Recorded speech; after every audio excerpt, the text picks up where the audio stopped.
so let me first start with the simplest cake cutting protocol of all. This works with two agents, and it's called divide and choose. So we have our cake, and we have two agents, and we want to allocate the cake in such a way that neither agent believes the other agent has a bigger piece than them. So how can we do this? We can simply ask agent 1 to cut the cake into two equal pieces. Agent 2 then decides or indicates which piece he likes best. Let's say it's the leftmost one. We cut the cake in two, give 2 his preferred piece, and 1 gets the remaining piece, and everyone's happy. So this has been known for quite some time. It's even been referenced as early as in the Bible. But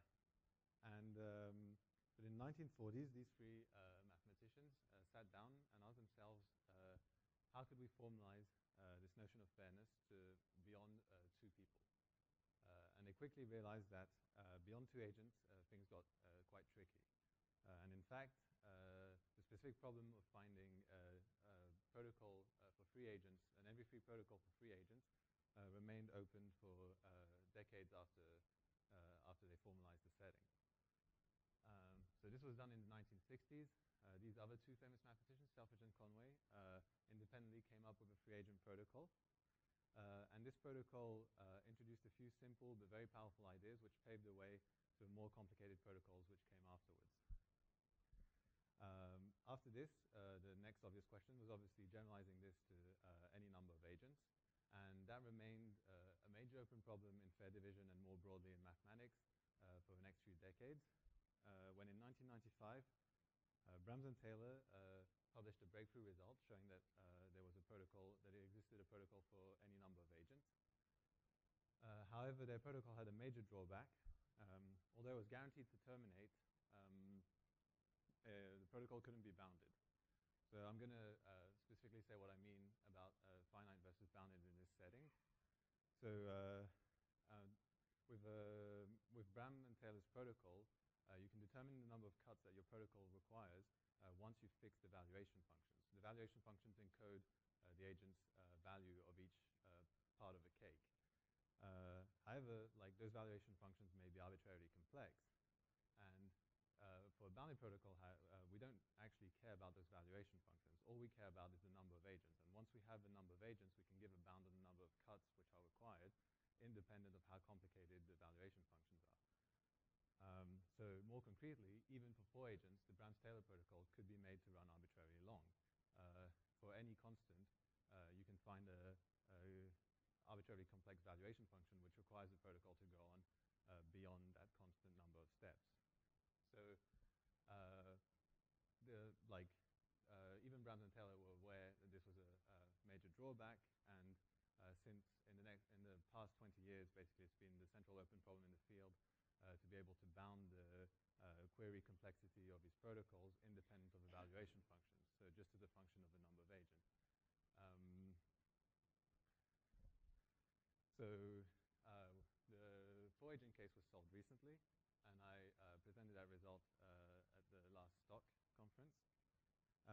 And now I'm going to talk about the generalization of this to any number of agents.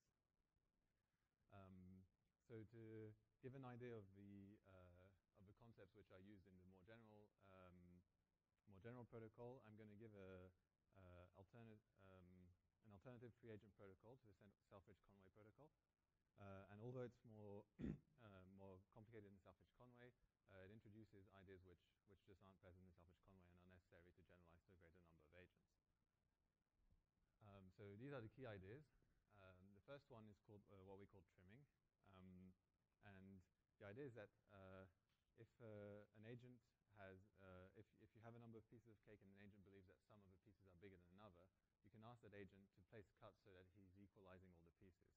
So for example, in the diagram here you have 3 pieces, and you're asking agent I to make his 2 most preferred pieces equal to his 3rd most preferred piece. So he cuts his 2 most preferred, which are the leftmost pieces, and we get rid of the grayed out area, and now all the white areas are basically equal from agent I's perspective. Another idea is the idea that we call domination. So throughout the protocol, part of the cake ends up being allocated, and you are left with some residue cake, which is so far unallocated. And we say that an agent I dominates an agent J if with respect to the partial allocation in the residue, I would be willing to give all the residue to agent J. So what this means is that in the partial allocation, I has accumulated an advantage which is bigger, which he values to be bigger than what's left over. And both these two ideas are present in Selfridge-Conway.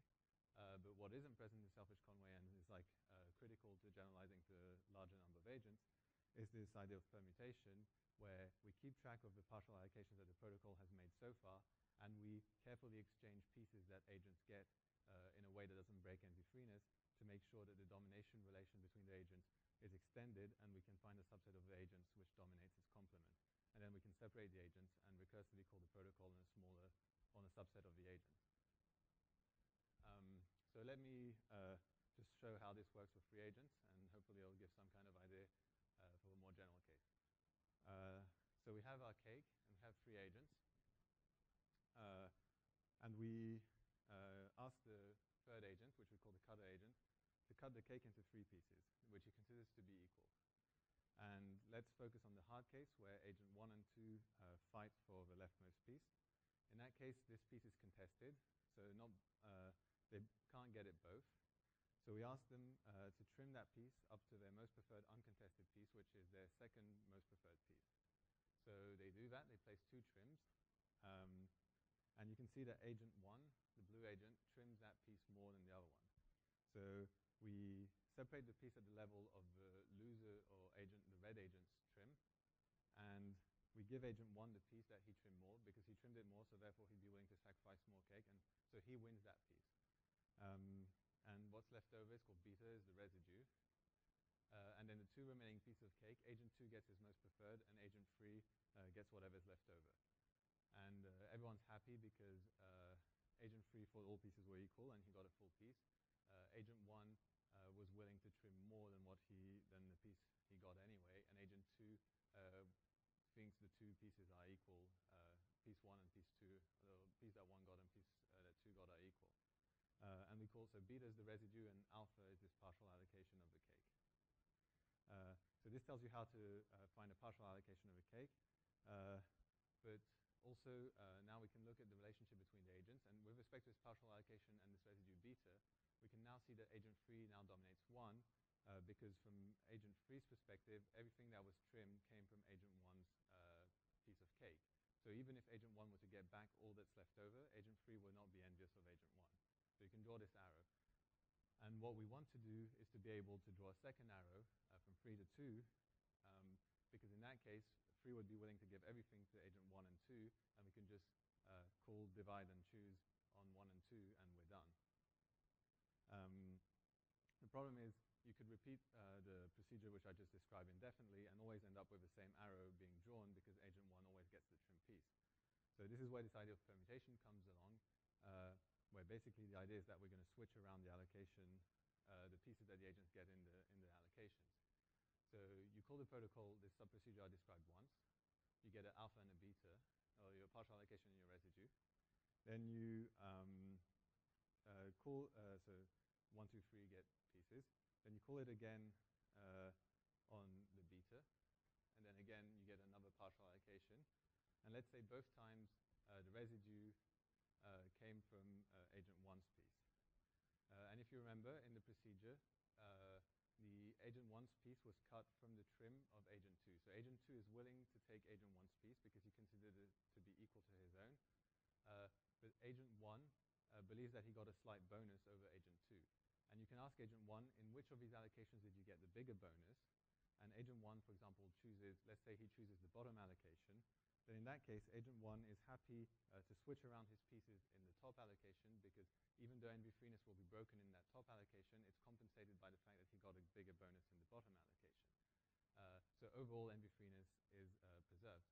And vice versa, if he chose the top allocation to be his preferred one, you could switch the pieces in the bottom allocation with NV-freeness being preserved. And you can see that in both those scenarios, you end up with agent 1 and 2 getting a trim piece. So that means we can now, 3 dominates 1, but also dominates 2, and we can get rid of 3. So now I'm going to talk about the n-agent protocol and see how these ideas can be generalized to the setting with more agents. So this is the overall structure of what the protocol looks like. So the main protocol just basically calls all these sub-procedures and calls itself recursively once you've found a separation with a subset of the agents dominating its complement. And basically, so the core protocol corresponds to the first part I described, which is generating a partial allocation of the cake that's envy-free to the agents. The discrepancy protocol, in the n-agent case, basically there's an extra complication, which is that we want the agent's valuation functions to not be too different. This is for us to sort of take control of this permutation procedure. But intuitively you can deal with this because the case where the valuation functions of the agents is very different is actually just an easy case of a problem, because like intuitively in fair division, if people value things differently, you actually, like, it's good for solving the problem. So if this is a case, we call this discrepancy protocol, which just separates the agents. So we can just sort of focus our attention on the hard scenario or the hard sub-problem, which is the one where the valuation functions are very close to each other. And in that case, we call the go-left protocol, which is basically implementing the permutation I described before, but in a more complicated way, whilst making sure envy-freeness is still preserved. So in this talk, I won't have time to actually go through discrepancy and go left, so I'm just going to focus on the core protocol to show you how you can get this partial allocation of a cake, which gives some bounded amount of cake from the perspective of one agent. So let's look at core protocol. So the idea is you feed the protocol a specified cutter, which by convention we just say it's agent n, and a set of agents and some unallocated cake r. Then you ask the cutter to cut the cake into n equal pieces. You call the subcore protocol on those pieces with all the agents except n as input. And then the subcore protocol will return an allocation of those pieces to the agents, where some pieces might be trimmed, but at least one piece is full and one piece is unallocated and full, basically. So, and then you just give the cutter this unallocated full piece, and then you return the core protocol, and that gives you a partial envy-free allocation of a cake, where the cutter, who believed that all pieces were cut into equal pieces and got a full piece, so the cutter believes he gets at least 1/n of the cake. Like another property of the subcore protocol is it returns 2 full pieces. So basically, from the cutter's perspective, 2/n of the cake is allocated. So it looks like this diagram. Basically, you can see that there's like 4 pieces which have been generated. The subcore protocol would have been called, and so it returned allocations to 1, 2, and 3, where 2 pieces have been trimmed. 3 got a full piece, and there would have been some leftover piece that can be given to agent 4. So I'm going to, all the hard work is done in the subcore protocol, and I'm going to go through how the subcore protocol sort of returns this partial envy-free allocation. So we call the subcore protocol, we have our 4 pieces, and agent 4 was the cutter, so agent 1, 2, and 3 were put as input. So we order our agents arbitrarily, and we ask agent 1, what piece do you prefer? And he tells us this one. And this piece, so we just give it to him. Then we go to the next agent and ask agent 2, what piece do you prefer? And let's look at the hard case where he prefers the same one. So now this piece is contested. So we ask both agents to place trims based on their most preferred uncontested piece on the contested piece. And let's say agent 2 ends up winning that winning that contest. So agent 2 gets the piece, and agent 1 gets kicked out to his most preferred uncontested piece. Now we go to the next agent, agent 3, and we ask him, what piece do you prefer? And he's still looking at he's not looking at the trim pieces, he's looking at the full pieces. So let's say agent 3 prefers the same piece again. And now we end up in this new situation where you have 2 contested pieces and 2 uncontested pieces. That means we have 3 agents fighting over 2 pieces, and they're guaranteed to get one of the 2 uncontested pieces. So this is just a generalization of a previous problem where you had 1 uncontested piece and 1 contested piece and 3 uncontested pieces. So now we ask the agents they're guaranteed to get an uncontested piece, so we ask them to place trims on their contested pieces which are equal to the value of their most preferred uncontested piece. So it looks like that. And if if we had two different winners, so the winner is the person who plays the rightmost trim, and so if two different agents place the rightmost trim, then in that case we would be done because we could allocate the pieces to two different agents, and then the person who gets kicked out from the contested pieces just gets his most preferred uncontested piece, and the cutter just gets what's left over. But you might end up in a scenario where you have an agent placing multiple trims on the rightmost part of a piece, and this is problematic because you can't allocate both pieces to the agents because that would just be too much cake. So you need to somehow change the benchmark value of that agent who got two pieces of cake. So what you do is you take the rightmost trim of a non-winner agent, so someone who didn't win the contest, and you gray out everything to the left of that trim. And now you call the subcore protocol recursively with input the pieces of cake and the grayed out area taken out, and the winner agent as input. So here only agent 2 is the input, and the piece of cake, the cake that was trimmed by agent 1 and 3 is eliminated from this call of subcore protocol. So if you think about how the protocol was working, agent 2 just gets asked, what piece do you prefer? Let's say he just chooses this one.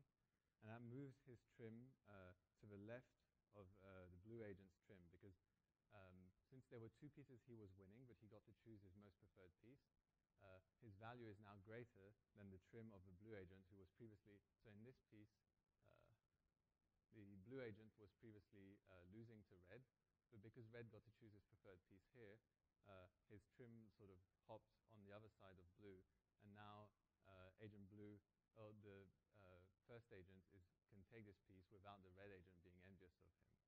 And the green agent who loses this contest just ends up being kicked out, so he just gets the middle piece, and then like this is returned to the core protocol, and the cutter agent just gets what's left over. And all agents get a piece which they believe to be better than the other pieces which have been allocated, because at every point in the protocol they got to choose something which they preferred over what was being trimmed. Basically, yeah. So this bound is kind of ridiculous, but like I think it can be like greatly improved. The problem actually attracted a lot of interest. It was actually featured in Quantum magazine a few days ago. Yeah, and the obvious open question is to tighten the bound because you have this huge gap between this tower of 6 ends, and the best lower bound so far is this n squared, which we can't even do exponential yet. And so this is the obvious open problem to make the bound tight. And these are some nice surveys on the topic.